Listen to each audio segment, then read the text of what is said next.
बड़ी खबर आपको बता दें, प्रधानमंत्री आवास पर पहुंचने का एनडीए के नेताओं का सिलसिला शुरू हो गया है। प्रधानमंत्री नरेंद्र मोदी के आवास पर इस समय नीतीश कुमार पहुंच चुके हैं, चंद्रबाबू नायडू पहुंच चुके हैं। यहां प्रधानमंत्री आवास पर ही अब से कुछ ही देर बाद एनडीए की बैठक शुरू होनी है। एकनाथ शिंदे इस बैठक में शामिल होंगे, प्रफुल्ल पटेल बताया जा रहा है इस बैठक में शामिल होंगे। एनडीए के अलग अलग जो सहयोगी दल हैं उनके नेता यहां प्रधानमंत्री आवास पर एनडीए की इस बैठक में शिरकत करेंगे, जिसमें शामिल होने के लिए जेडीयू की तरफ से नीतीश कुमार पहुंच चुके हैं। साथ ही आपको बता दें चंद्रबाबू नायडू भी पीएम आवास पर पहुंच चुके हैं और खासतौर पर इन दोनों पर नजर इसलिए क्योंकि इन्हीं के नाम बार बार सामने आ रहे थे जिनके संपर्क में आने के लिए कांग्रेस की तरफ से कहीं ना कहीं संकेत दिए जा रहे थे। लेकिन चाहे चंद्रबाबू नायडू हो या फिर नीतीश कुमार हो, दोनों की पार्टियों की तरफ से ये साफ कर दिया गया है कि हम एनडीए में हैं और एनडीए के साथ ही रहेंगे। तो ये 4 बजे से जो एनडीए की बैठक शुरू होनी वाली है, अब से कुछ ही देर बाद बस शुरू हो जाएगी। आपको क्या लग रहा है कितनी अहम ये बैठक रहने वाली है, क्या फैसले इसमें लिए जाएंगे? देखिए, एक चीज तो बहुत स्पष्ट हो गया कि एनडीए घटक दल का कोई भी दल या कोई भी नेता अभी तक ये प्रतिक्रिया नहीं दिया कि उनको मोदी मंजूर नहीं है। इसका मतलब है एनडीए के बैठक में सर्वसम्मत से मोदी जी के नाम पे मुहर लग जाएगी। दूसरा, एनडीए में जो भी घटक दल हैं उन सबको पता है कि हमारी जीत में थोड़ा ही सही लेकिन मोदी जी का योगदान है। तो हम जो अभी तक एक कयास लगा के चल रहे थे कि एनडीए टूट सकता है, मुझे लगता है एनडीए की बैठक के पहले जो भी घटनाक्रम हुआ है वो स्पष्ट कर देता है कि मोदी का नेतृत्व एनडीए घटक दलों को मंजूर है। बिल्कुल, और शुरुआत जहां से हुई थी एनडीए की, तो एनडीए में कहीं कोई कंफ्यूजन था ही नहीं। एनडीए में जब भी प्रधानमंत्री की बात होती थी, प्रधानमंत्री पद के उम्मीदवार की बात होती थी, तो नरेंद्र मोदी का नाम और चेहरा सामने आता था और इसी को आधार बनाकर एनडीए की तरफ से सवाल जो है वो इंडिया गठबंधन से किया जाता था कि आपका नेता, आपका चेहरा कौन। तो यहां एनडीए के भीतर तो कोई कंफ्यूजन है नहीं, पीएम पद के लिए नरेंद्र मोदी सबको मान्य है। हाँ, तो इसमें कोई दो राय नहीं है और इंडिया गठबंधन की ओर से अभी सरकार बनाने का दावा भी नहीं किया गया है, तो इसलिए वहाँ कौन नेता होगा इसकी बात कोई मायने नहीं है। लेकिन हाँ, ये ज़रूर है कि नरेंद्र मोदी को नेता मानेंगे, मगर किस कीमत पर। तो कीमत की जो बात है वो अभी पर्दे के पीछे है, वो जाहिर है सामने नहीं आएगी। लेकिन ये सवाल इसलिए महत्वपूर्ण हो जाता है क्योंकि जैसे ही ये नतीजे आने शुरू हुए थे, इंडिया गठबंधन की तरफ से शिगुफा ये सामने रख दिया गया था कि साहब एनडीए के तो साथी नरेंद्र मोदी के नाम पर तैयार नहीं होंगे। और आगे सीधे अब आपको लेकर चलते हैं प्रधानमंत्री आवास से। हमारे साथ हमारे सहयोगी नीरज पांडे इस वक्त मौजूद हैं। नीरज, बताइए जरा, चंद्रबाबू नायडू, नीतीश कुमार और कौन कौन एनडीए के सहयोगी जो पहुंच गए हैं प्रधानमंत्री आवास पर? नीरज पांडे। बिल्कुल रोमाना, मैं आपको बता दूं कि प्रधानमंत्री आवास इस समय जगमग है। आप गाड़ियों की लाइन देखिए, ये बताती है कि एनडीए के तमाम नेता, भारतीय जनता पार्टी के सबसे बड़े नेता नरेंद्र मोदी के आवास यानी प्रधानमंत्री आवास पहुंच चुके हैं। चंद्रबाबू नायडू हैं, नीतीश कुमार हैं, चिराग पासवान हैं, जो दूसरे घटक दल हैं, वो सारे लोग यहां पे इस समय पहुंच चुके हैं। और ये बैठक जैसा पहले ही हम लोगों ने चला दिया था कि आज 4 बजे होनी है, तो वो बैठक नियत समय पर बिल्कुल शुरू हो चुकी है।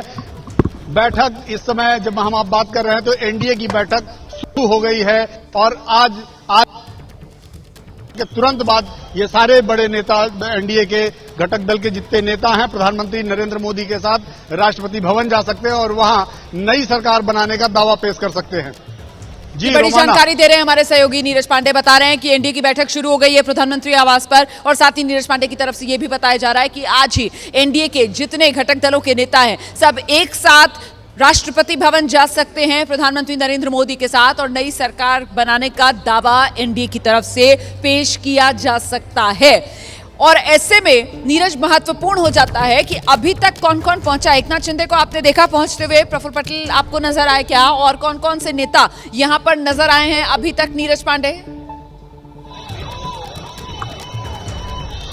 देखिए, एकनाथ शिंदे, प्रफुल्ल पटेल दोनों पहुंच चुके हैं। चूंकि जहां पर हम हैं, ठीक है, प्रधानमंत्री आवास के ठीक सामने दूसरी तरफ है और बीच में बैरिकेड है, हम लोग उधर जा नहीं सकते। और जो गेट है प्रधानमंत्री आवास का वो भी यहां से दूर है। जो गाड़ियों में कितने साथी सहयोगी दल एनडीए के जो यहां पर पहुंचेंगे नीरज, इसको लेकर कोई अपडेट मिल रहा है क्या? मैं लौटूंगी आपके पास। कुछ दिक्कत भी आ रही है यहाँ पर, आपकी तस्वीर साफ नहीं आ पा रही है, आवाज भी कट रही है। मैं अभिषेक उपाध्याय का रुख कर लेती हूँ और जरा अभिषेक से जानते हैं उनके पास क्या डिटेल्स हैं। अभिषेक, एनडीए की इस बैठक में आज कितने दलों के कितने नेता यहाँ दिल्ली में पीएम आवास पर पहुंचेंगे शिरकत करने के लिए? अभिषेक उपाध्याय। देखिए रोमाना, जितने भी एनडीए के घटक दल जीते हैं उन सभी को न्योता है और वो सब आएंगे।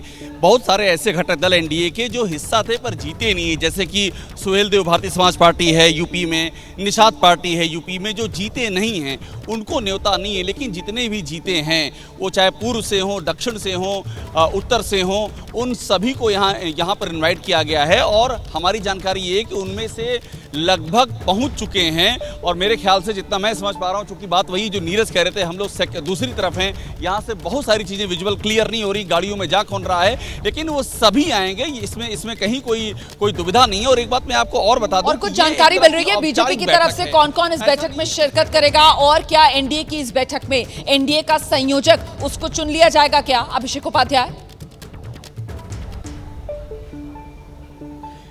देखिए, जहाँ तक एनडीए के संयोजक की बात है तो उसके लिए ये पहले से ही ये बातें काफ़ी हद तक चर्चा में भी हैं। और ये चर्चा के अलावा ये राजनीतिक जो इस समय की समीकरण है उसमें भी सेट होती हैं, हो चुके हैं। लेकिन अभी सबसे अहम बात यह है कि जीत के बाद पहली बार एनडीए के सारे घटक दल आपस में मिल रहे हैं।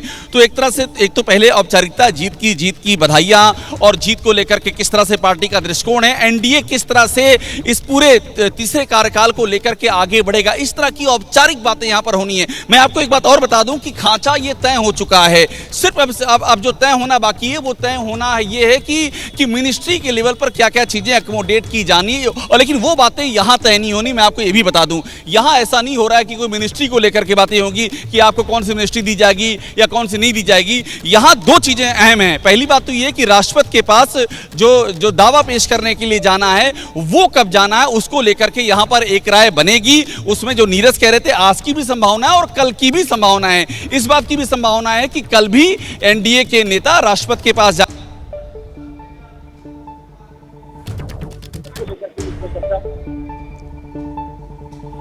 दिक्कत आ रही है। अभिषेक उपाध्याय, आपकी आवाज नहीं आ रही है। नीरज पांडे का रुख करते हैं। जी नीरज, आपके पास क्या डिटेल्स हैं, बताइए जरा जल्दी से।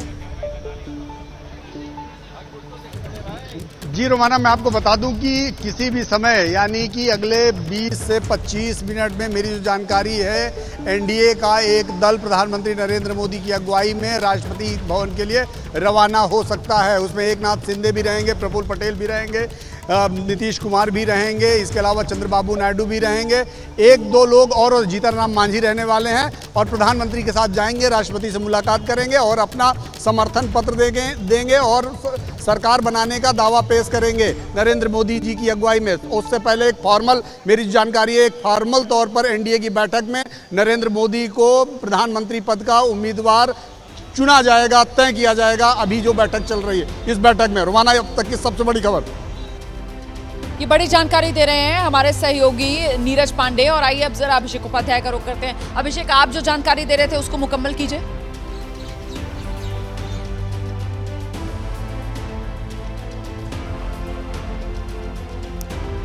अभिषेक, आपको मेरी आवाज मिल रही है? क्लियर है इसमें? जी अभिषेक, बात पूरी कीजिए। जी रोमाना, मेरी आवाज आ रही है आपको? जी बिल्कुल। मैं ये बता रहा था आपको कि प्रधानमंत्री नरेंद्र मोदी ही उम्मीदवार हैं, प्रधानमंत्री पद के उम्मीदवार इसलिए कह रहा हूं चूंकि वो इस्तीफा दे चुके हैं। इसमें कहीं कोई, लेकिन एक औपचारिकता होती है और ये औपचारिकता जब भी सरकार बनती है उसके बाद जो बैठक होती है उसमें ये औपचारिकता होती है। तो वो एक औपचारिकता, नेता की औपचारिकता, वो औपचारिकता पूरी की जाएगी। और उसके बाद जो कि नीरज बता रहे थे कि एक प्रतिनिधिमंडल एनडीए नेताओं का वो राष्ट्रपति के पास जा सकता है। अब उसमें ये संभावना इसकी ज़्यादा है कि इस बैठक के बाद जाएगा, लेकिन एक ये भी संभावना है कि वो हो सकता है कि कल भी जाए। अभी जैसे बैठक खत्म होगी वैसे ये क्लियर हो जाएगा।